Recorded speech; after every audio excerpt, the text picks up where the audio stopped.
Chaska is listed as an Anemo Bow character, but that couldn't be farther from the truth for her core gameplay. She rides a giant gun like it's Quidditch, and she deals more damage from other elements as opposed to Anemo damage. That sounds a little bit whack, but let me explain. Chaska is very similar to Wanderer in the sense that she can tap her elemental skill to start hovering in the air. In this state, she can either normal attack during her skill or charge attack to charge 6 bullets that target enemies within her aiming range. With this skill, there are 3 crucial pieces of information that you need to know.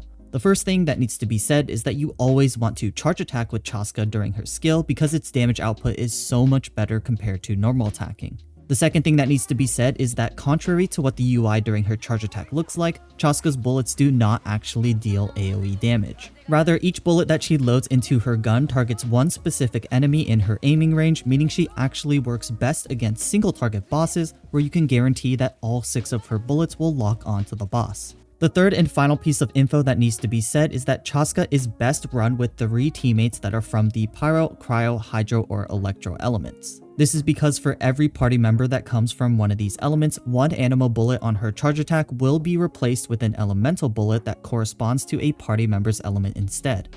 With her Ascension 1 talent, there is a chance that an extra bullet will also change into a random element that your party has, and that chance to get this extra elemental bullet only reaches 100% when your team is fully diverse and has no 2 characters that come from the same element. Now, converting as many Anemo bullets into elemental bullets is important simply because you deal more damage that way. With this same Ascension talent, the more diverse your team is, the more damage bonus her elemental bullets get. On top of that, any elemental bullets that Chaska fires off has over 3 times the base damage multiplier compared to her standard Anemo bullet, making this a primary damage source of her kit. The same things can be said about her Elemental Burst, which does 1 hit of initial Anemo damage and then 6 more follow-up hits afterwards. Those follow-up hits will also convert into different elements based on your party composition and have a damage multiplier that doubles in value when they convert elements. So, the basic idea with Chaska is to build a party with diverse elements between Pyro, Cryo, Hydro, and Electro teammates, and then charge attack during her skill's duration to watch the reaction chaos ensue. But there is also a lot more nuance with Chaska for those who want to understand the character a little bit better. Mainly the way her bullets are loaded and how that affects her internal cooldown for elemental application. First things first, the bullets that change elements during your charge attacks will always fire before your Anemo bullets, but the order in which they are loaded are random. While this is not a game breaker for Chaska, there are scenarios where you're playing the chances for certain reactions. Say for example, you have 2 Pyro characters and 1 Hydro character. If your bullets are loaded Pyro, Pyro, Hydro in that order of firing, then we can consider that a good outcome. The first Pyro bullet will apply Pyro onto the enemy, the second Pyro bullet will not apply any element due to internal cooldown, and the Hydro bullet will then apply Hydro, allowing Chaska to create her own Vaporize reaction for more damage. But if your bullets are loaded Pyro, Hydro, Pyro, then you'll be applying Pyro twice, and the Hydro bullet that fires off second doesn't get any extra multiplier because no Vaporize is triggered with the internal cooldown for elemental application. The reason why I say this sort of random bullet order is not a game breaker is because even if you get the best possible outcome in a vacuum, actual combat is not a vacuum, and chances are you have characters that apply elements off field with irregular timings. Common elemental applicators for Vaporize like Furina and Xiangling, for example, can just vaporize their own damage with how strong their abilities are, or set up elemental auras off-field so that the bullet you start with doesn't matter as much. That means you shouldn't try to cook the most diabolical reaction setup with Chaska, especially in teams with 3 different elements, and instead you should be content with the reaction soup that Chaska can create when paired with off-field damage dealers from the Pyro, Cryo, Hydro, and Electro elements. Now, because of this unique playstyle, as you'll see in the build section, Chaska is not built like your standard Anemo damage dealer. The great thing with all of the Notland DPS characters released so far is that they all have very simple builds because they all share the same artifact set. That also contributes to an inconvenience with these characters if you've pulled multiple Notland characters already, since chances are you're stuck in the new artifact domain for what feels like forever. Go ahead and add Chaska to that list along with Mualani and Kinich because her best artifact set is also the 4-set Obsidian Codex, and it's not even close. Getting 15% damage bonus and 40% crit rate pretty much unconditionally from Obsidian set bonuses is just too difficult to outclass for older artifact sets. You don't run classic powerhouse sets like the 4-set Viridescent Veneer on Chaska because the majority of her damage isn't actually Anemo damage due to her elemental infused bullets. On top of that, Chaska's Anemo application is extremely low, meaning she doesn't even get value out of the increased swirl damage either, and the elemental res shred from Viridescent is just not enough to match the DPS of running the 4-set Obsidian Codex. Really, the only substitute that's even close to the damage of Obsidian Codex is the 4-set Marechaussee Hunter, specifically for players running Chasca with Furina. It gives almost an identical crit rate buff with the 4-set, and the charge attack damage bonus on its 2-set also buffs the majority of Chasca's damage. As for artifact stats, you actually want to use the unconventional build of attack percent in the Sands, attack percent in the Goblet, and crit rate or crit damage in the Circlet. Because Chasca is dealing a mix of Pyro, Cryo, Hydro, Electro, and Anemo damage depending on the team composition, attack percent Goblet will almost always beat out any other specific elemental goblet. Substat focus should be crit stats first, then attack percent, EM, and energy recharge in that order of priority.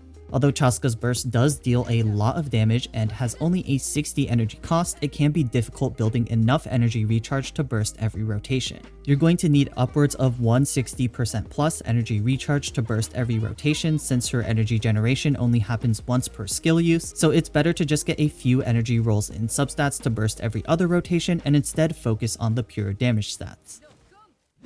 Because Chasca ascends into bonus crit rate and the 4-set Obsidian Codex already grants 40% crit rate as well, her weapon options heavily lean into crit damage and attack percent. Unsurprisingly, her signature weapon, Astral Vulture's Crimson Plumage, does exactly that with 66.2% crit damage as its stat. The passive is pretty tailored to Chasca, requiring a swirl reaction and a diverse element team to fully utilize the passive, so just keep that in mind that this weapon currently isn't very flexible on characters outside of Chasca herself if you're pulling on this weapon banner. Although Chasca's signature weapon can be over 30% better than any of the free-to-play 4-star options, you do have some 5-star options that perform somewhat close to her signature's performance. Those two options are Aqua Simulacra and the First Great Magic, which both boast high crit damage stats and decent passives that Chasca can at least sometimes get value out of. Below those 5-star options, your best 4-star bows are Flower Wreath Feathers, Scion of the Blazing Sun, and Song of Stillness. Out of these three, an R5 Song of Stillness is your baseline option as a free-to-play, since it is the Fontaine craftable. What's great about Song of Stillness is that overhealing the wielder will still trigger its damage bonus passive, making its passive pretty much permanent as long as your Chasca team has a healer. Flower Wreath Feathers is a limited banner 4-star weapon that has a highly tailored passive for Chasca, but cannot outperform an R5 Song of Stillness if this weapon is only at R1, meaning you'll probably want to get lucky and obtain multiple copies of this weapon. Scion of the Blazing Sun is a battle pass option, but the same thing can be said about its performance at R1, so unless you're willing to purchase multiple battle passes for a small damage increase, an R5 Song of Stillness will still perform better.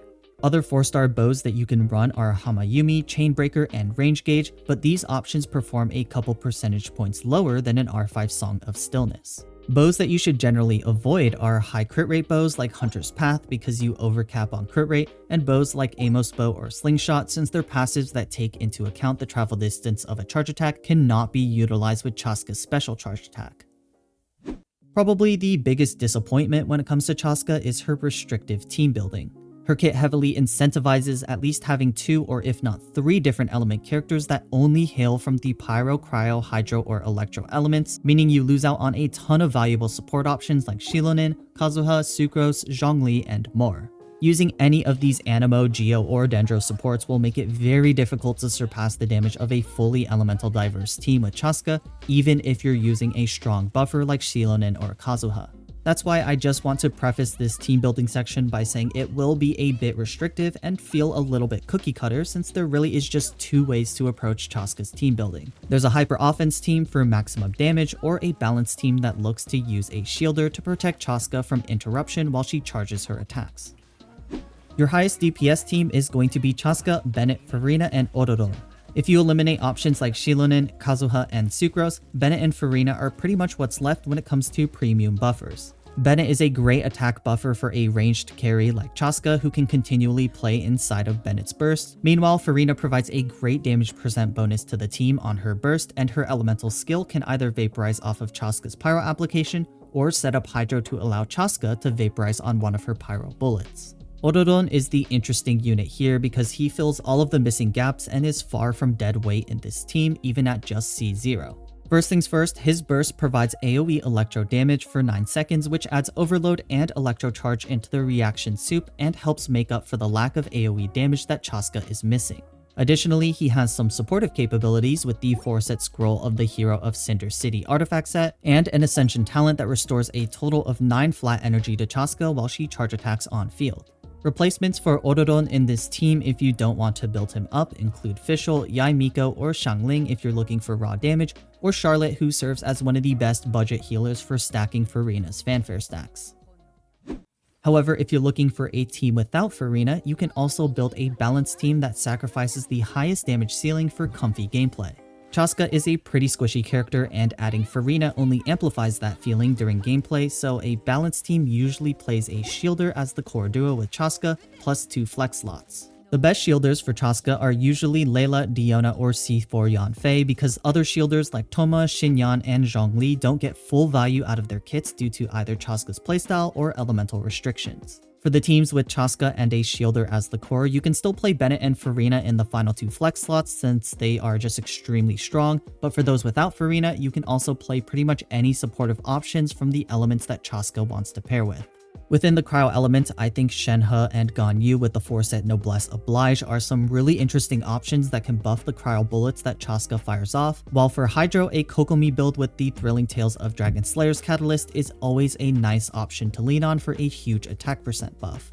The best pyro options I'd recommend outside of using C4 Yanfei as your shielder are Xiangling for pyro application or Bennett/C6 Amber for buffing power. And lastly, the 3 electro options remain the same with Orodon, Fischl, and Yae Miko, who all provide consistent off-field damage. Mixing and matching any of these options will work, but one of the most important things to consider is whether or not your reactions actually benefit Chaska.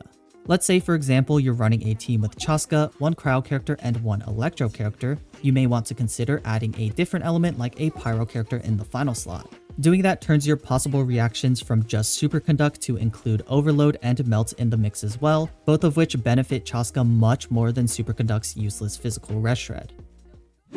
But with that, I hope you guys enjoyed this Chaska guide, and most importantly, I hope this guide was helpful for building the perfect Chaska for your account. Other than that, it's the same as always. I'll see y'all in the next one. Peace.